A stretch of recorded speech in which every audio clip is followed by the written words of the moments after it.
Namaskar and welcome to In Focus. Last week it was the CPM and its reaction to the budget that was in the news. This week it's the CPI and the situation in Uttar Pradesh. But what lies behind this affair, and why do the two left parties have this brittle relationship with the rest of the United Front? Here to answer these questions is the General Secretary of the CPI, Mr. A B Bardhan. Mr. Bardhan, we're all a little confused about what's really gone wrong between the Home Minister and the UP Governor. You're someone who understands these things. You have a ringside view. So why don't you explain to me, where's this critical relationship gone wrong? You see, apart from the fact that we don't think that Mr. Ramesh Bhandari was a fit man for that job, you know perhaps that we had opposed his appointment. But anyway, that's neither here nor there at this moment. He's very much the governor. It seems to me that he doesn't understand that the position that he has requires that he should report to the Home Minister and not go public. Certainly not approach the Speaker or anybody else behind the back of the Home Minister. Everybody, you see, has to understand his relative position in this parliamentary system of democracy that we have. These are all institutions, the Prime Minister, the Home Minister, the Governor, particularly when there is a governor's rule. And this is exactly what I think Ramesh Bhandari missed. So you're saying he overstepped himself? Not only he overstepped, I think he did something more. He virtually tried to contradict what the Home Minister has said. It is not he who is responsible to the Parliament, it is the Home Minister. So it was insubordination? In a way. Something that in the army you would be court-martialed for? This not being the army, but this being the political field, there are a whole lot of compromises here, as you know. But basically what he did was to undermine the institution of the Home Minister. That I think he did. Do you think he did it knowingly or did he do it unwittingly? But difficult to say about Mr. Ramesh Bhandari what he knows and what he doesn't know. You see, he was a controversial governor wherever he was, even in Tripura. So it's quite possible he did it knowingly. Or maybe, as I said, he doesn't even know what his position is, what he's supposed to do and not to do. Do you think he did it as of his own volition, or do you think he did it following instructions and suggestions from some other quarters? No, I think he did it on his own. There can be a bull in a China workshop. And that's what he is? And I mentioned only a proverb. Don't try to identify him with a bull. One of your colleagues in the Rajya Sabha described him as a delinquent. Would you share that description? I think you are taking the whole thing too far. He described the situation. You mean Gurudas Das Gupta. He described the situation about delinquents. He talked about his delinquent behavior. Only delinquents behave delinquently. Yes, maybe. Tell me, to what extent is the problem that we're talking about between Mr. Ramesh Bhandari and Mr. Indrajit Gupta in fact a reflection of a wider, bigger problem, perhaps even at cabinet level, between the Home Minister at one end and the Defence Minister and the Prime Minister at the other? May I tell you, I don't think that there is any problem between the Home Minister and the Defence Minister. They are good colleagues, and I have been also meeting Mr. Mulayam Singh Yadav. I do think that as far as UP situation is concerned, he must be taken into confidence. After all, he is the biggest party there, with 110 MLAs. If the problem is not between the two of them, who's it between? No, it's not the question of between any individuals. It's the larger problem of UP itself. What do we do with UP? Let's come to that in a moment's time, but let's first return to what I thought you were hinting at. Is there a problem of communication? Is there a problem of relationship between the Prime Minister and the Home Minister? I don't think so. They are, after all, in the same cabinet, and the cabinet meets quite often. And Mr. Indrajit Gupta is very much there in the steering committee whenever it meets. Mr. Devgowda is also there. There's a lot of speculation that communication between them is either ineffective or it's irregular. What is the state of that communication? I wouldn't be able to say about that. But I think it's good that when the UP situation ultimately blew up in the face, they met, they discussed. Is it good that they only met when it ultimately blew up in the face? Had they met and discussed a lot earlier, we wouldn't have reached this problem. I think I would share that opinion of yours, that they should have met even earlier. So clearly, at important moments before the recent crisis happened, communication was not effective. Mr. Thapar, what was the communication between Shankar Rao Chauhan and his Minister of State, Mr. Rajesh Pilot. You're not emulating, you're not emulating that relationship. No, please listen. I'm saying that that was when both of them belonged to the same party and the government was of one party. Here there is a government of 13 parties. So is it inevitable that if the Home Minister and the Prime Minister come from different parties, they won't talk? I'm not saying inevitable, but I'm saying it is understandable that there is sometimes a difference in perception. Is it understandable? I said it is understandable, though it is something that has to be resolved. So it is a problem? That problem is there, and you might be knowing that we have all along been saying when this United Front started functioning, that there should be more coordination, there should be more consultation, there should be more meeting efforts. Let me interrupt you, forgive me. Let me ask you a wider question, because you're a person who has both a ringside view, but you're also of a philosophical bent of mind. The relationship in any government between the Prime Minister and the Home Minister is a critical linchpin relationship. It's probably the most important relationship in any government. How did it end up becoming like this? How it ended up is something which they alone can explain. But I think, and I agree with you, that these are two of the most important posts, particularly in India, which has to face so many problems of security, of governments, states that are under governance rule, the problem of Kashmir, the problem of the Northeast. More frequent consultations between these two is a must. How much of it is a personality problem? Sometimes, you know, two people just don't get on because of their chemistry. How much of it is that? How can I give an opinion on that?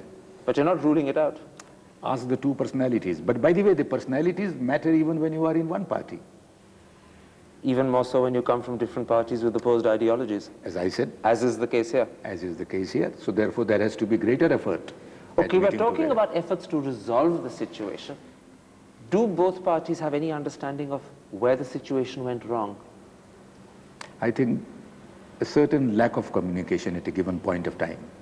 And besides, as Mr. Indrajit Gupta explained in the Rajya Sabha, it was not the law and order situation alone that he was discussing.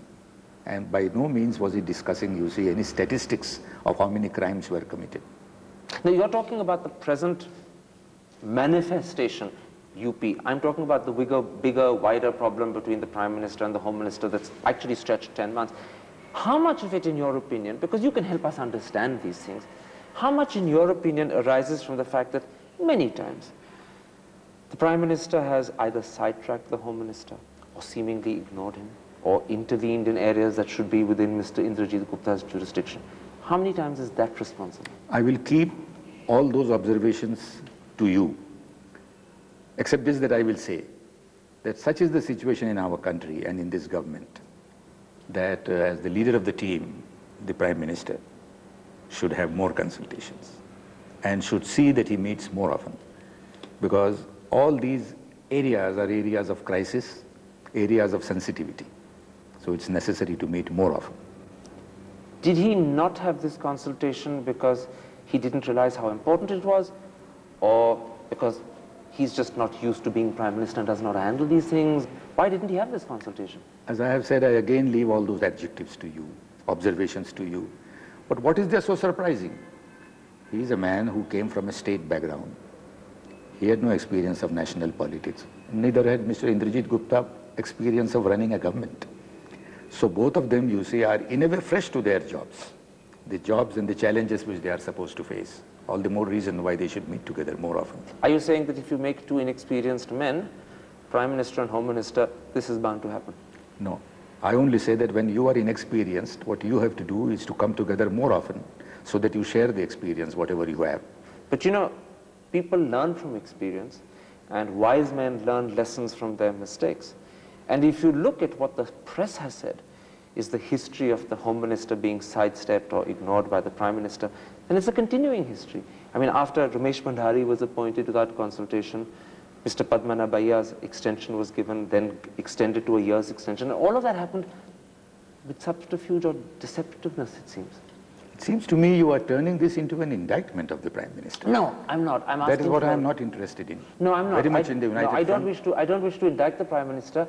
What I wish to do is to use your understanding to help us understand where did the problem emerge from. You see, the challenges of this United Front running this country should be realized. There are unexpected challenges, unprecedented challenges, very big challenges. And that realization should always be there at the back of the mind of everyone, including the Prime Minister. Do you think the Prime Minister per se consults enough? I think he does. What else does he do? He is the coordinator of the team. No, but you said a moment ago that they should consult more. More often, as I said. So it's not enough? Certainly, I think it's not enough. Even if they meet every day, I think it's not enough. The problems are coming up so fast. You've been meeting the Prime Minister as a sort of, how should I phrase it, a peacemaker, a go-between person. Have you given this advice to him? I don't think you say I was cut out for the role of a peacemaker. That is not it. And Mr. Indrajit Gupta, who has been my leader for all these years, is a very veteran politician, veteran parliamentarian. Does he need my help? So what advice did you give him? Because he must have asked for it. He asked the party, and I happen to be the General Secretary of the party. What advice did the party give him? Mr. Indrajit Gupta, that he should govern. He should be the Home Minister. What did you mean by that? That he should run the country as the Home Minister. Are you saying that he should stand up a bit more and assert himself a bit more? On certain occasions, he must stand up a bit more. On certain other occasions, maybe he should be more careful what he says. But then coming from me, these are advices, you see, which Mr. Indrajit Gupta doesn't need. It's only that he has to change over from being a leader of the opposition benches for more than 30 years into someone who is now to run the country as a Home Minister. Are you also suggesting he's not making that transition fast enough? Don't you think it takes some time to make a transition? 30 years habit don't go away in the course of 30 weeks. Tell me something. You've said a lot suggestively. Let me try and pick out one or two pieces. One of the things you said is that at times the Home Minister should have stood up for himself and stood up for insisting that he get his way. Is that right? Except that I won't be able to tell you on which occasions he should have, because after all, you see, all this is a matter of confidentiality. How do I know how many times he stood up and how many times he didn't stand up in the cabinet? No, but there were specific occasions when you feel he should have stood up a bit more. There were certain occasions which came out in the press, that's all. Like Padmanabhaiya? May I say, I'm not really very much interested in Mr. Indrajit Gupta putting all his weight against any bureaucrat for that matter, whether it is Mr. Padmanabhaiya or Mr. Ramesh Bhandari. Basically, he's a politician, a leader of a party. Are you also saying that he should have played some of these problems more politically? Don't you think so? You were asking me this question. Isn't it also your opinion that some of these questions need to be settled politically? But it's your opinion that's interesting, not mine. Well, if you say so, I also think. You also said, Mr. Bardhan, a moment ago, that there were some things that he said maybe he shouldn't have said. Now, a lot of people feel that because he's straightforward and bluntly honest, sometimes he ends up being indiscreet, even embarrassing to his government. I won't buy those two phrases that you used ultimately. But I have been knowing my colleague Indrajit Gupta for more than 45 years. And he's nothing but straightforward, honest, and sometimes very brusque, whether outside the party and even inside the party. We have come to understand what he means by it. And we have come to respect his opinion, howsoever brusquely they are expressed. Other people have to get used to it. And maybe he should be a little discreet in being so brusque to help them get used to it. Only because, you see, he's the Home Minister and a part of the government now. Otherwise, I would always admire him for his brusqueness. Tell me something. Do you think he's Home Minister? There's President's rule in UP, and UP comes directly under his charge at the moment. So was it fitting for him to have described the situation in Parliament in response to a criticism from the BJP as anarchy, chaos, and destruction? But he, I think, explained the use of those three words very well. 16 days later, and perhaps there was some semantics in the explanation? I don't think so. Because I had met him almost immediately after that. He said this on 25th of February, and he was in the meeting of the party executive on the 1st and the 2nd of March, where we asked him. And he said, I never meant the crime statistics or the crime graph. That conveys nothing. But was it fitting to have criticized the situation in UP when it's directly under your charge at a time when he seemed to be responding to BJP criticism and agreeing with them? Please understand, he might be in charge of UP, but UP's future won't be molded only by what he does or what he says. And I think he was very right in telling all political parties that, gentlemen, you have a duty to perform. So there was no indiscretion here? Words could have been anything else. But he's a master of his own language. But you did say that he could have used different, perhaps better words. Maybe if I had been there, I would not have used those very words and not been able to explain them also. You're doing a superb job both agreeing and disagreeing with your colleague, and I can understand the difficulty I'm putting you in. Let me ask you one last question before I end this part of the interview. It's been speculated in the papers, in conversations, that Mr. Indrajit Gupta has often said to his party that he wishes to resign as Home Minister because he finds himself in a difficult situation. That is a news to me, and a news being conveyed to the General Secretary of the party that this is what he said to the party. He's never hinted at this even? Not in this way. Ah. All that he has always said is that he had never bargained for such a difficult task. He once told us that I found that this Home Ministry is almost an empire. I do not even know how many joint secretaries there are, how many director generals and directors there are. When he said he hadn't bargained for such a difficult task, was he also hinting that he'd rather be relieved of it? You see, I sometimes feel that I should be relieved from the post of the General Secretary of the party. That also is a difficult job. Did he want to be relieved? Was he hinting that? No, he didn't say so. Not in so many words? No, not in so many words. In what sort of way did he say so? May I say that I sympathize with him. At the age of 77 or perhaps 78, to be burdened like this in a government of 13 parties is a very challenging task. Mr. Bardhan, at that very interesting moment, I'm afraid we have to take a commercial break, but I will come back and continue this conversation in just a moment. We'll be back in just a little while. Don't go away.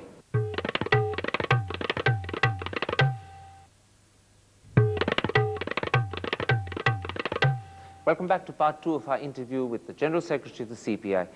Mr. Bardhan, let's talk about the government of which your party is quite a prominent part. How do you explain the fact that almost at the same time as giving this country one of the most applauded budgets of all time, you've also given the country one of the most, forgive the word, ridiculous episodes of disagreement in UP of all time? I mean, how do you explain these two things happening together? I explain it by only this fact. You see that there are 13 parties. There is a certain compulsion that follows when 13 parties are trying to run a government. And I must say they have been doing it very well. मुझे एक चीज बताएं, जब भी मैं लोगों से ये सवाल पूछता हूँ या ऐसे सवाल, हमेशा जवाब आता है 13 पार्टी हैं. Now there are coalitions in countries all over the world, maybe sometimes bigger than 13, maybe smaller than 13, but coalitions learn to speak with one voice. You speak in 13 different voices. There I don't agree with you. I have been to Italy, mind you, the country which has seen most coalitions in the world. But once again, and most number of governments. I'm surprised that you, a communist, should wish to emulate the Italian example. I'm emulating no example. After all, this has come about as a result of certain political facts. The fact that 13 parties have come together. Bardhan sahab, mujhe ye bataएं. Murasoli Maran okays the TIA Singapore Tata deal. Ibrahim strikes it down. Chidambaram earmarks certain profit-making public sector units for disinvestment. The left rises up in agitation. Every single day, elements of this government are making public statements in contradiction. I once said that that is one of the advantages of this government, that it has a self-correcting mechanism, that what is said by one minister, if the other parties feel that it won't be in the national interests, they speak up. Of course, this creates confusion in the minds of the common man. And then he comes to a conclusion. You don't think that the common man can be taken for a ride. The conclusion is the bit I wish to quarrel with. What conclusion does it come to? He comes to a conclusion that these people are trying to run a job together. And sometimes the conclusion is succeed nahi kar rahe. Sometimes the conclusion is that, yeah, they are different. But sometimes the conclusion is that they are doing remarkably well. Achha. Those who didn't give it even 3 months' time, what have they to say now? Aapke ek colleague hai Biju Patnaik sahab, who has used the colourful phrase, perhaps it's a bit too colourful. He's called the United Front a cluster of 13 quarrelling lobsters. There's a certain measure of truth in that, isn't there? There are a lot of lobsters around the coast of Orissa. So it's not very surprising that he is using it. But may I say that he is an old man with whom I don't wish to cross swords. But if I have to give any advice to an old man, it is this. Why don't you take care of Orissa first, where you have made a mess of the whole Janata Dal and its front with the left parties. In other words, put your own house in order before you try and put ours. Yes, put your own house in order before you tell us what we should do. Last time I spoke to you, it would have been September 96. You said that the Prime Minister needed more time before one started judging him. Do you think he's had enough time, or do you think he's still learning his way? Well, in this country, you have to go on learning even if your government runs for 5 years. And don't you think that after running the government for 20 years, Jyoti Babu is a vivid example of a person who is learning continuously even at that age? All the plans that he is making now for the industrialization of West Bengal is a realization and a plan that has come after quite a long time, both objectively and subjectively. Let's come back to the Prime Minister, but it's interesting you should have compared him with Jyoti Basu. Would you rather have had Jyoti Basu as Prime Minister? I wish it had been so, but then it was beyond us. Do you think there's any possibility that to give the United Front greater life, perhaps improved credibility, that a move might be made to co-opt him? As you know, his party has decided not to participate in the government. And as the General Secretary of one party, I must respect the opinion of that party. But will you it is for them to change. But will you try and persuade them? I think that would be counterproductive. It's only for them to come to a conclusion themselves. Do you think it's foreseeably possible in the future that at some point Jyoti Basu might become Prime Minister of the United Front? You said that I am a bit philosophical. Now here I might say, you see, that I am really being a bit philosophical and having a longer perspective. This is not the first and the last. This might be the first but not the last United Front. You see, I think that we are in a period of coalition. And the left will have to play a role in this coalition if it doesn't want a BJP-led coalition or a Congress-led coalition. So Jyoti Basu could be Prime Minister of a future United Front government? Or whoever. But I think all parties of the left will have to make up their minds. About participating in the government? About participating in the government. And this future United Front coalition government would happen after another election, or it could happen before another election? No, at this moment of time, I might say, you see, that this United Front is running as it is. But it could happen before an election. I don't think, you see, because that will mean a very big change and it will create more problems. Why should we speculate about that? Okay, it's embarrassing to speculate about it, but you're not ruling it out. You said that we have to think politically. Yeah, so you're not ruling it out. I'm thinking politically. Your party, the CPI, has been in government for almost 10 months. Do you think you've gained or lost by this direct involvement? Let me tell you that when we decided to join this United Front and the resolution was published, this was not one of the points, how much our party will gain. Not at all. Our party will gain if our party comrades go to the masses, work for them, get linked with the masses, have grassroots level activities. But your party's image is now associated with the government, so there must be a wash-off. What's your feeling as General Secretary? Have you gained? Have you lost? We decided that if there is to be a United Front in which the left has played a role, also in working out its program, then in all fairness, we must be in that front to carry out that program. Fine. That was all. But in the process of carrying out that role, have you gained as a party? Have you lost as a party? In some matters, I think there has been a loss. In some matters, there has been a gain. Where, very quickly, because we're running out of time, where's the loss been? The loss has been that sometimes the people think that we are also responsible for some of the shortcomings of this government, as always happens when you are associated with one. And the gain? And the gain is that there is a greater opening to the masses. And a chance to do better at the next elections. And the chance to do better. But you know, that also requires that the party must have its roots amongst the masses. Getting elected in this country is not an easy affair. Mr. Bardhan, for talking so openly and frankly, sometimes in code, but always in a manner that's decipherable, thank you very much indeed. That's it for this week. We'll be back next week with another interviewee. But for today, from the offices of the Communist Party of India, goodbye.